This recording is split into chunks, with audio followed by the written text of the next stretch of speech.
Hello à tous, je vous retrouve aujourd'hui pour une nouvelle vidéo que j'avais très hâte de faire. Ça fait extrêmement longtemps que je suis pas venue sur cette chaîne, alors que j'avais dit que j'allais reprendre activement les vidéos. Je vous avoue que je crois que l'année 2020 j'étais pas prête. J'étais pas du tout prête à ce qu'on a eu le droit. Voilà, je ne sais plus parler. Bref, non, j'étais pas prête et je crois que du coup ça m'a un peu démoralisée. D'ailleurs, tous les projets sont un peu tombés à l'eau. Et finalement, en 2020, ça a été compliqué d'essayer de créer, d'entreprendre des choses, je trouve. Et j'espère que 2021 sera un peu mieux pour ça, même si je vous avoue que pour l'instant, vous-même, vous savez, je pense qu'on a du mal à se projeter dans l'avenir, vu qu'on ne sait pas vraiment si tout ce Covid-19, toute cette situation, cette pandémie mondiale va continuer comme ça, et encore combien de temps.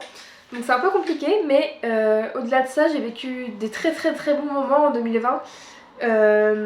J'ai appris beaucoup et je voulais vous faire part de tout ça et également vous faire part de mes envies et mes objectifs de 2021. Voilà, donc c'est un peu une vidéo bilan pour cette année. Voilà, tout simplement. J'avais oublié que je parlais si vite en vidéo. J'ai même plus de souffle. Je disais, on va commencer par le début. Donc l'année 2020, elle a commencé par des envies de voyage. À la base, cette année, je voulais partir, voyager, visiter les capitales de l'Europe, notamment, faire des week-ends tous les mois ou presque pour visiter des capitales. Et tout ce qu'on a pu faire, du coup, c'est visiter Bruxelles. Bruxelles, en Belgique, c'était très bien. On a passé un très bon week-end de 3 jours là-bas avec mon copain. On y a été en voiture de chez moi. Et j'ai fait une vidéo dessus si vous voulez la voir. C'était vraiment très bien. On a adoré la ville. Et j'aimerais bien y retourner, je pense, quand il fera. Enfin, une période où il fait un peu plus beau que lorsqu'on y a été. Mais c'est tout. C'est la seule capitale qu'on a fait cette année. Voilà. Donc, du coup, cette année 2021, j'aimerais pouvoir en visiter d'autres. Je vais pas mettre d'objectif d'en faire une vraiment, genre tous les mois ou tous les 2 mois. On verra. Mais idéalement, j'aimerais bien retourner à Londres, au studio Harry Potter, si je le peux. Et bref, mais on verra plus tard. Ça, c'est l'année 2021. Donc 2020, c'est aussi une année où j'ai fait de l'équitation du début à la fin, du coup, pour la première fois depuis quelques années maintenant. Là, j'ai fait une année entière, on va dire, d'équitation. C'était une belle année où j'ai beaucoup progressé, où j'ai retrouvé mon niveau, le niveau que j'avais atteint, on va dire, avant. Et voire, j'ai aussi évolué en dressage notamment, parce que j'avais jamais été aussi loin que cette année en dressage. Et franchement, c'était vraiment chouette. C'est aussi cette année-là que je me suis dit que c'était fini, que je ne pouvais plus continuer à monter à cheval dans un club, alors que j'avais les moyens d'avoir le propre mien, j'allais dire, ça ne veut rien dire, mon propre cheval, le mien. Et donc j'ai décidé en cette année 2021 de passer le cap et de devenir propriétaire. Quand, comment, etc. c'est encore quelque chose à voir, mais je suis actuellement en recherche active d'un cheval.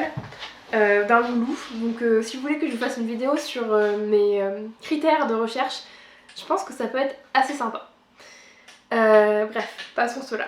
Du coup, j'ai vécu une belle année d'équitation où j'ai appris aussi à connaître les personnes avec qui je monte et on s'entend bien et ça se passe bien, on passe de belles après-midi. On a aussi fait des stages pendant les vacances, j'en ai fait plusieurs. C'était très chouette aussi, ça permet de se retrouver ensemble et c'est très bien. Il y a eu malheureusement le confinement, le premier confinement, où on n'a pas pu monter pendant plus d'1 mois et demi, je crois, jusqu'à qu'ils décident de rouvrir les structures extérieures. Je sais plus exactement combien de temps ça a duré, mais globalement on a quand même perdu pas mal de séances qu'on a pu rattraper en cours ou en stage par la suite. Et il y a eu le deuxième confinement également, où ils ont mis en place mon club des demi-pensions en fait à la semaine. Du coup j'ai eu la chance de faire une demi-pension sur une déponette là-bas, sur Falba pendant une semaine, donc 5 séances. On a fait du travail à pied, c'était des séances toutes seules hein, du coup. Donc j'ai fait du travail à pied, on a fait un cours accru et les 3 séances de plat. Et j'ai aussi pris Pao, un autre cheval, en demi-pension pendant juste un week-end. où on a juste fait du plat, un petit peu de balade de la carrière en fait. Mais voilà, donc c'était très sympa et ça m'a permis de voir que c'était pas si simple de se créer des propres séances quand on est propriétaire d'un cheval. Du coup, c'est aussi un point sur lequel je veux bosser pour mon futur cheval, du coup. Je pense que voilà, niveau équitation, j'ai fait le tour. Ensuite, on est quand même parti en vacances avec mon chéri, que je ne dise pas de bêtises. On est parti en juin, en Bretagne, à Perros-Guirec pendant une semaine. C'était magnifique, la région est splendide. D'ailleurs, il y a aussi un vlog de ça sur ma chaîne. Et c'était vraiment, ça a vraiment fait du bien parce qu'on sortait d'une période où vraiment on était confinés. C'est aussi une période où on était vraiment très libre, il n'y avait pas de masque, on était vraiment revenus à la normale. Et on espérait que ça allait rester comme ça, mais c'était pas le cas. Et du coup, c'était vraiment très chouette. Et on est parti aussi en vacances en septembre. Donc là, par contre... Ah, quoique non, je crois que c'était pas encore... Si, on avait quand même les masques. Mais en tout cas, on n'avait pas de couvre-feu, il n'y avait rien de tout ça, c'était vraiment juste les masques. Et on est parti dans le sud. Alors on a fait une semaine... Une semaine... J'ai un trou de mémoire. Pourtant j'ai adoré la région. Ah, dans les gorges du Verdon. J'ai eu du mal. On est parti à Castellane dans un camping et on a voilà, tout autour des gorges du Verdon. Les paysages sont magnifiques. Franchement, j'ai pas filmé. Enfin, j'ai filmé quelques séquences, mais pas assez pour faire un vlog. Peut-être que je ferai une mini vidéo si j'ai l'occasion de le faire. Cependant, j'ai pas mal de photos. Donc si ça vous dit que je vous en montre quelques-unes, vous pouvez aller les voir sur Instagram notamment, que je mettrai en barre d'infos. Mon Instagram, j'ai posté plein de photos de mes voyages et de cette année 2020 en général de toute façon. Donc c'était des très très beaux voyages. Ensuite, après les gorges du Verdon qu'on a fait pendant une semaine, on est parti une semaine dans le sud-sud à Fréjus. Et c'était plus une semaine farniente où on voulait juste se poser et tout. On a fait les Calanques dans Théor, les plages autour. Qu'est-ce qu'on a fait d'autre? On a été à Aqualand, on a été à Nice. Enfin voilà, une semaine tranquille qui nous a fait beaucoup de bien. Et honnêtement, c'était vraiment des vacances formidables. Donc voilà, c'était au moins des choses qui ont pu être faites en 2020 et qui m'ont vraiment rendue très heureuse. En termes de travail, 2020 ça a été à la fois une année compliquée et une année où j'ai aussi beaucoup progressé et où je me suis rendu compte de ma progression. Parce que c'est vrai que c'est difficile, mais ça je pense que je vous en ferai une vidéo un peu plus particulière.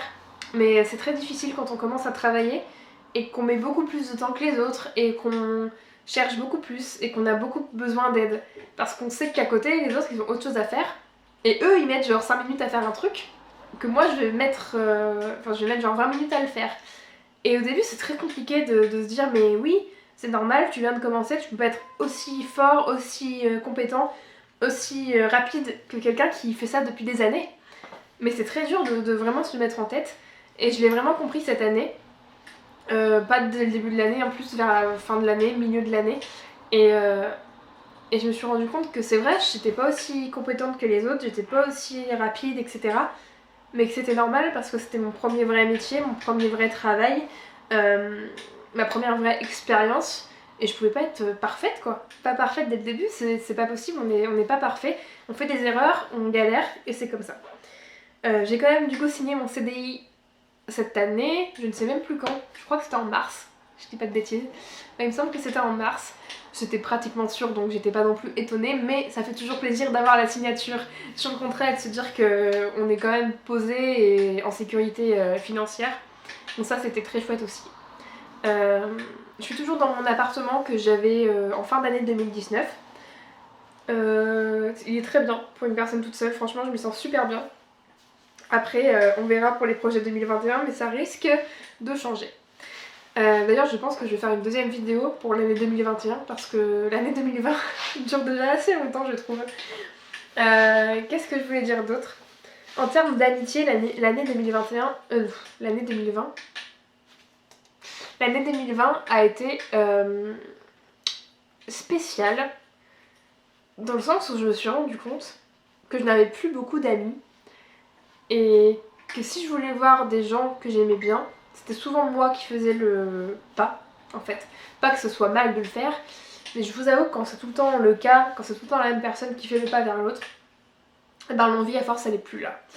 Et du coup je me suis rendu compte qu'il y avait beaucoup de personnes qui ne prenaient pas forcément des nouvelles de moi, et on va dire qu'ils s'en fichaient un peu. Après voilà, chacun sa vie et tout, donc forcément avec les années on peut pas non plus voilà, aimer, enfin garder des contacts avec tout le monde. Mais du coup je me suis penchée plus sur les gens qui vraiment prenaient des nouvelles de moi, et je me suis rendu compte qu'il n'y en avait pas tant que ça. Et pourtant je suis très heureuse des personnes que j'ai dans ma vie. Et j'ai aussi compris que j'avais beaucoup de mal à m'ouvrir vraiment à d'autres personnes. Et je parle pas juste de s'ouvrir en tant que pote, en tant que collègue, ce genre de choses. Ça, je n'ai pas de mal. Mais dès que ça dépasse plus, dès que c'est pour chercher plus une amitié, une vraie amitié, je pense que j'ai une sorte de blocage. Je crois que j'ai tellement eu d'amis dans ma vie et tellement de déceptions, pas forcément par des engueulades ou quoi, mais juste par le temps qui passe, que j'ai arrêté de... Je crois que j'ai arrêté d'essayer. Et mon objectif de 2021, c'est aussi d'apprendre plus à aimer les gens et à devenir amie avec eux. Pas forcément meilleur ami au monde, etc. Mais au moins engager des vrais discours, des vraies paroles, une vraie amitié. Et j'espère m'ouvrir plus qu'en cette année 2020. Voilà, je crois que j'ai fait un peu le tour. Niveau amour, je suis toujours avec mon chéri. On va fêter nos 2 ans et demi ce week-end. Le temps passe, c'est assez incroyable. Et je vous en parlerai plus pour la vidéo de 2021. Mais ça a été une belle année pour nous, je pense, je trouve. Malgré, quelques disputes évidemment de couple habituels. Mais je crois qu'on a grandi tous les deux cette année, en couple et séparément. Et du coup, je pense qu'on est bien partis. Donc voilà, je t'en parlerai plus en 2021. Enfin, dans la vidéo de 2021, puisqu'on est déjà en 2021 actuellement, quand je filme. Bref, t'as compris. En tout cas, j'espère que ce petit bilan de vie t'aura intéressé, ou pas. Je sais pas si c'était vraiment très intéressant pour toi, mais n'hésite pas à me dire dans les commentaires, toi, comment s'est passée ton année 2020. Est-ce que t'as kiffé? Est-ce que les confinements ont été très difficiles pour toi? Est-ce que tu as quand même réussi à faire des objectifs, des rêves, à accomplir des choses cool, ou à vivre juste des choses cool de la vie de tous les jours? Dis-moi, et si t'as besoin de parler, n'hésite pas à me laisser un petit commentaire, je répondrai avec plaisir. Et puis voilà, à très bientôt dans une nouvelle vidéo du coup, sur 2021. J'espère que celle-ci vous aura plu et je vous souhaite à tous mes meilleurs vœux du coup. Une très très bonne année qui, on l'espère, se passera au mieux pour tout le monde. Et voilà. Je suis un peu malade moi. Gros bisous et à très bientôt.